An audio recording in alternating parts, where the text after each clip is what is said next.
let's break down Illinois, Indiana. Sonny, everyone needs to know the name Hank Beatty because this guy has just exploded for the Illinois receiving corps, which was a legitimate question coming into the year. You lose Pat Bryant to the NFL. The other receiver's name is evading me at the moment. Zachary Franklin. There we go. Like, you lose those two guys, and the question was, well, who's he throwing the ball to? It's pretty clearly become Hank Beatty. Look out for number 80 in whatever color uniform Illinois winds up wearing in this game. I hope it's a blue versus red showdown, by the way, just from a uniform junkie. I'd like that. I also like Hank Beatty's season this year. We kind of went through this as Illini fans 2 seasons ago. We lost Isaiah Williams and we lost Casey Washington, both to the NFL. And we're like, okay, who are we going to replace these guys with? Zachary Franklin was a late transfer in. And then we have Pat Bryant, who had kind of worked himself up progressively throughout his career. And he's ended up being one of the best players in the entire Big Ten Conference last year. Had those same concerns this year. We knew Hank Beatty was one of those guys who could make the jump. He had a very good bowl game against South Carolina in the Citrus Bowl, which we won, by the way, over the SEC.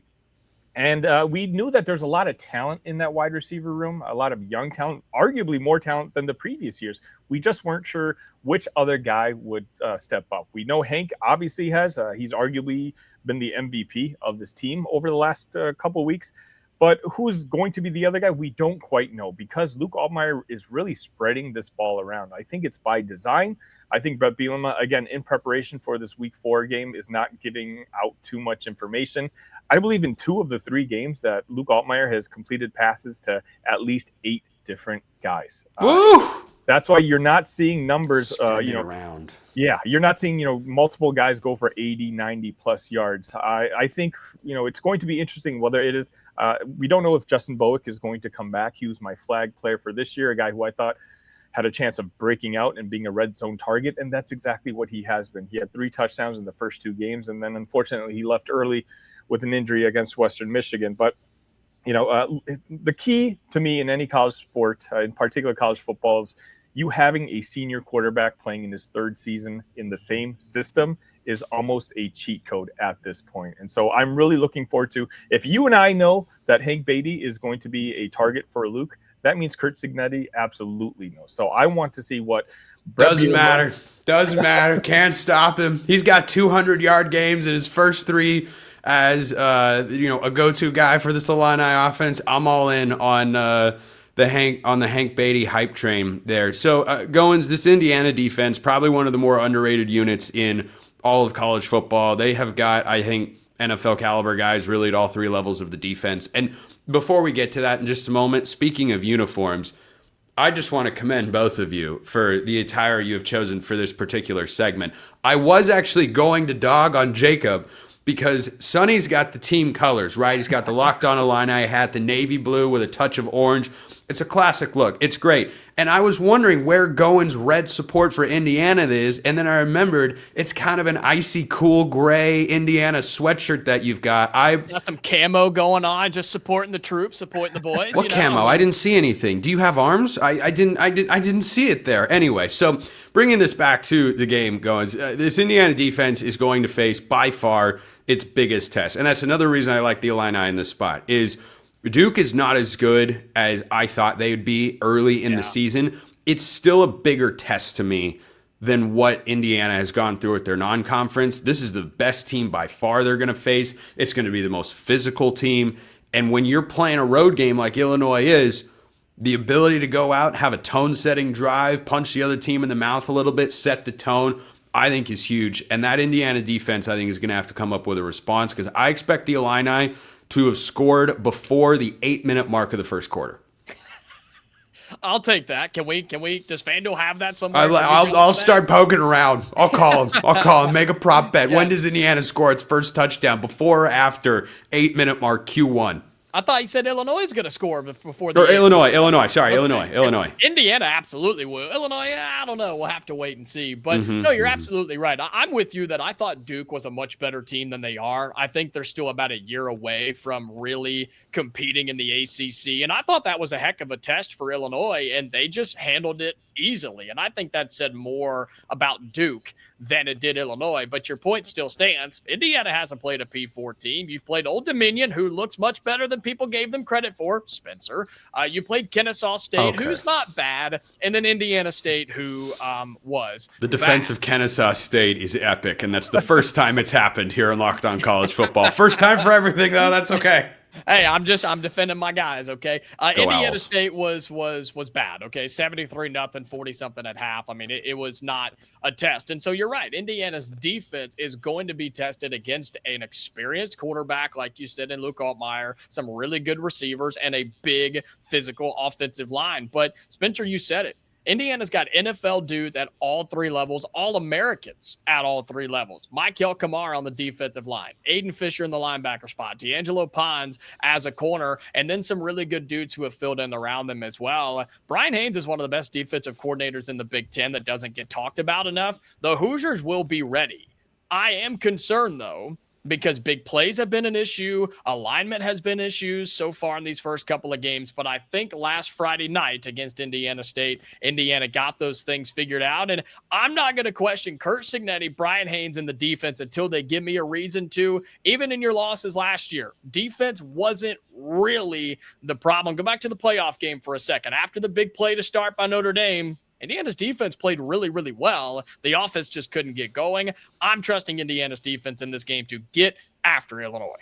Can I, Jacob, have you give me a quick moment of trivia real quick? Oh, I want you to name trivia. I'm so bad. No. This is not going to require much from you. I want to see if I can get this. So give me Indiana's first three opponents, but don't name their mascots. I want to see if I know the mascots of all three of their schools. You're going to know two of them, I'm pretty confident. How about Old Dominion? Okay. Okay, we'll go one at a time. Old Dominion. Monarchs. Kennesaw State. Owls. Indiana State. Sycamores. I'm so proud of you. Thank you.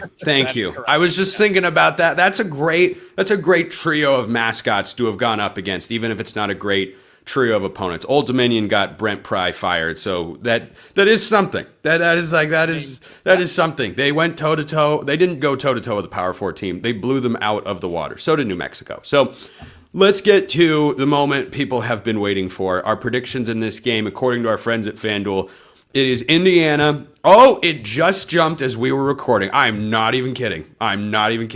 It is Indiana minus 5.5. Yeah, the public loves the Hoosiers, baby. If you want to send your kid to college and all you want to do is just put some money into a particular wager, Illinois plus 5.5 is the lock of the century. So Spencer doesn't have kids, by the way. He makes a good point. The over-under is set at 52.5. I like the defenses in this game, even though the offenses have started to showcase stuff going both ways. I think defense wins the game. I like the Illini. I think this is a dogfight. 4 quarters, 24-21. Illinois by a field goal gets it done on the road. Jacob, you're first, and then we'll end with a correct prediction. Okay, thanks. Appreciate that. Look, I think the defenses will be active early on both sides. I think a very, very low scoring first half. Do you still have FanDuel pulled up? What's the first half scoring margin or scoring line in this game, Spencer? Let me see if I can. I think the defenses are going to get after it extremely early in this game. A lot of tensity in this game. The first half total is 26.5. I would take the under. I think you could see a 7-3, 10-7 type of first half, and then the offenses start to figure it out. You make adjustments in the locker room, and these two quarterbacks are going to be throwing it all over the yard by the fourth quarter. Indiana's going to win this game. It's going to be 27-21 Hoosiers in Memorial Stadium at night under the lights. Indiana gets it done. They start 4-0, and everybody can just talk about how good Indiana is. And quit talking about the crappy non-conference schedule. I've heard enough about it. Yeah, I'm sure you have. This is a chance to silence the critics. And by the way, as in the legally binding tweet I sent out last week from Locked On College Football's Twitter account that I do indeed run, I will have to wear for an entire show an Indiana hat, courtesy of the game cap, that is scheduled to arrive today. If the Hoosiers win this game, I will have to don a hat of similar nature. Sonny, give me your prediction, man, and just make it a great one. Spencer, I've always considered you a gentleman and a scholar and a neutral arbiter of all things college football. Exactly, took the words right out of my mouth. And so if you have those words, then who am I to say that you're going to be wrong? Brett Bielema and the Illini have outscored their opponents 59-6 after halftime adjustments in the last 2 games. Now you're telling me Brett Bielema has been planning for this game since last year, that he's been formulating his game plan since last year. I don't think there's any way this Illinois team loses this game on Saturday. I don't care what the public says. You know what? Again, the public said that the SEC was going to beat Illinois by 10 points, and Illinois came out with a victory there. I see it a little bit more high scoring, but only because of kind of what we talked about. I like both defenses, and I think there could be 1 or 2 defensive touchdowns coming in this game. I just submitted my official prediction, 30-27 Illini. Oh, there it is. There it is. That's an over on FanDuel. Goins is just disgusted with both of us right now. We'll see who is laughing come Saturday. Sunny Verma locked on Illini, Jacob Goins locked on Hoosiers.